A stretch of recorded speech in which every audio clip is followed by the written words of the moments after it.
Assalamualaikum warahmatullahi wabarakatuh. Berjumpa lagi dengan saya Ali Said, Wijaiswara, Pusdiklat Anggaran dan Perbendaharaan. Bapak Ibu yang saya hormati, saya yakin kita punya sikap yang sama terhadap korupsi. Kita anti korupsi, kita benci korupsi karena korupsi merupakan musuh kita bersama. Korupsi yang membuat biaya pendidikan menjadi mahal dan membuat biaya pelayanan kesehatan menjadi berat. Pada kesempatan ini, saya akan mengajak Bapak Ibu untuk mari berkaca di cermin integritas. Benarkah kita anti korupsi? Bapak Ibu, sikap anti korupsi tidak bisa hanya disuarakan dengan lisan saja, tapi juga harus selaras dengan perbuatan yang syarat nilai-nilai integritas. Karena banyak koruptor ketika menjabat justru lantang berteriak anti korupsi. Bahkan ada yang dapat penghargaan anti korupsi. Boleh jadi kita mengaku anti korupsi, tapi pada kenyataannya kita justru korup atau mendiamkan perilaku tersebut. Ada baiknya kita berkaca di cermin integritas untuk memastikan apakah kita benar-benar telah berintegritas atau belum. Sesuai namanya, cermin integritas adalah istilah untuk kita melihat atau menilai diri sendiri. Benarkah kita anti korupsi? Ada beberapa pertanyaan reflektif yang harus dijawab dengan jujur oleh kita. Dari jawaban itu, kita bisa menilai diri sendiri bagaimana sikap kita terhadap korupsi. Lalu, apakah kita telah memiliki nilai-nilai yang selaras dengan sikap anti korupsi? Ada 9 nilai anti korupsi yang dapat kita jadikan cermin untuk berkaca.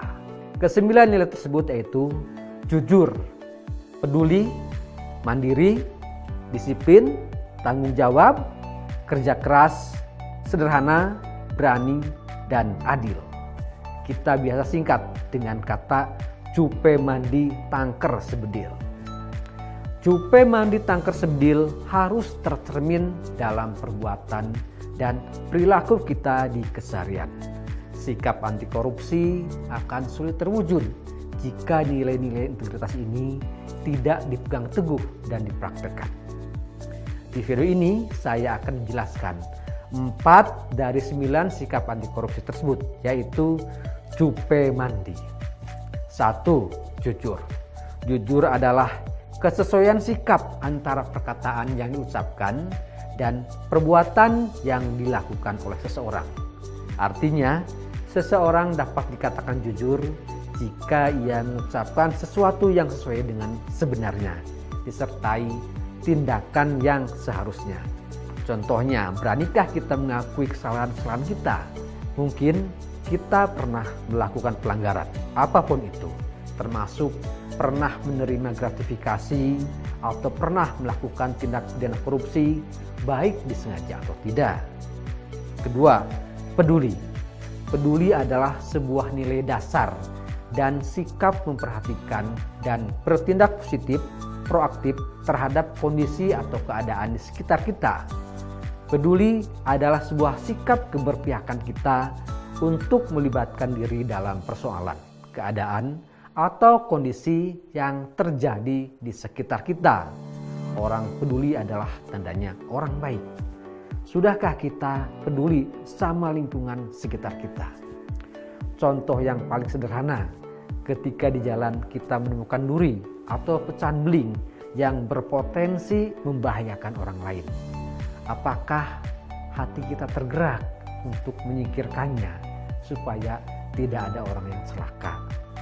Ketika di jalan kita melihat pelanggaran lalu lintas, misalkan ada pengendara menerobos lampu merah atau melawan arus, apakah kita biarkan begitu saja atau tergerak untuk memberikan teguran? Dan Anda, para pedagang kaki lima atau warung tenda, apakah Anda peduli dengan kebersihan di lingkungan sekitar tempat Anda berjualan? Kemana Anda membuang sampah, membuang limbah makanan Anda? Anda yang berusaha di bidang konveksi atau bidang-bidang lainnya, kemana Anda membuang limbah pekerjaan Anda? Mari kita tingkatkan kepedulian kita, dimulai pada hal-hal yang sederhana kalau memang kita anti korupsi. Ketiga, mandiri. Mandiri adalah hal atau keadaan seseorang dapat berdiri sendiri atau tidak bergantung kepada orang lain. Artinya kemandirian adalah kesiapan dan kemampuan individu untuk berdiri sendiri yang ditandai dengan mengambil inisiatif. Tanpa kemandirian akan susah seseorang dalam menentukan sikap karena dirinya masih sangat bergantung kepada orang lain. Orang yang mandiri tidak akan takut dalam menentukan sesuai dengan apa yang diyakininya. Contohnya, ketika ada seseorang yang memberi gratifikasi atau suap, orang yang tidak punya kemandirian secara finansial akan relatif mudah tergoda untuk menerima dibanding orang yang mandiri secara finansial. Yang keempat, disiplin. Disiplin adalah ketaatan atau kepatuhan kepada peraturan, tata tertib, dan sebagainya. Dalam pengertian disiplin tersebut, ada dua kata kunci, yaitu taat atau patuh dan aturan. Hal ini dapat dimaknai bahwa disiplin tumbuh dari sikap patuh dalam diri seseorang untuk mengikuti aturan yang telah dibuat untuk diri sendiri maupun lingkungan sekitarnya. Disiplin merupakan salah satu kebiasaan yang baik dalam pola hidup masyarakat secara umum. Karena pentingnya hal ini, setiap orang wajib mengetahui segala informasi tentang disiplin agar dapat mengaplikasikannya dalam kehidupan sehari-hari. Maka bagaimana kita mau anti korupsi kalau kita tidak bisa mendisiplinkan diri terhadap berbagai aturan dan tata tertib?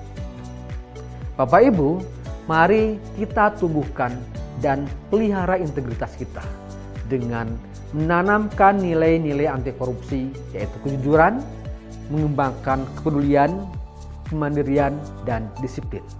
Sehingga korupsi ini dapat hilang dari bumi Indonesia. Semoga bermanfaat. Sampai jumpa pada video berikutnya. Wassalamualaikum warahmatullahi wabarakatuh.